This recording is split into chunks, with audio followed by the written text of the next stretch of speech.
Hello everyone, welcome back to our channel. இன்றைக்கி நம்ம எங்கே வந்திருக்கோம் அப்படின்னா chill out water theme park வந்திருக்கேங்க. இது வந்து பெருந்துறை ரோட்டில் இருக்குது, ஈரோடு டிஸ்ட்ரிக்ட்.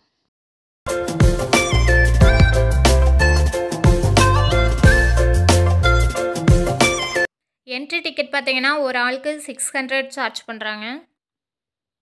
இங்கே பார்த்தீங்கன்னா சில் அவுட் அந்த மேப் மாதிரி கொடுத்துருக்காங்க முன்னாடியே. நீங்கள் கிட்ஸோடு வந்தீங்கன்னா அவங்க ரொம்ப என்ஜாய் பண்ணுவாங்க. இங்கே வந்து பார்த்தீங்கன்னா 40+ வாட்டர் கேம்ஸ் இருக்குதுன்னு சொல்லியிருக்காங்க. Try games are available.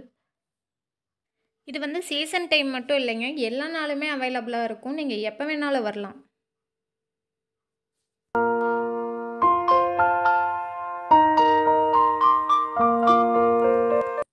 Canteen இருக்குங்க. இங்கே வந்து லஞ்சு ஸ்நாக்ஸ் ஐட்டம்ஸ் இதெல்லாமே இருக்குங்க. இது வந்து ப்ரைஸ் ரேஞ்சும் பார்த்தீங்கன்னா ரீசனபிளாக தான் இருக்குது. ட்ரை கேம்ஸ் பார்த்தீங்கன்னா ரொம்ப கம்மியான அளவில் தான் இருந்துச்சு. ஒரு 4 or 5 கேம்ஸ் தான் இருந்துச்சுங்க. நீங்களும் ஃப்ரீ டைம் கிடைச்சா கண்டிப்பாக இங்கே வந்து விசிட் பண்ணி பாருங்கள். தேங்க்ஸ் ஃபார் வாட்சிங்.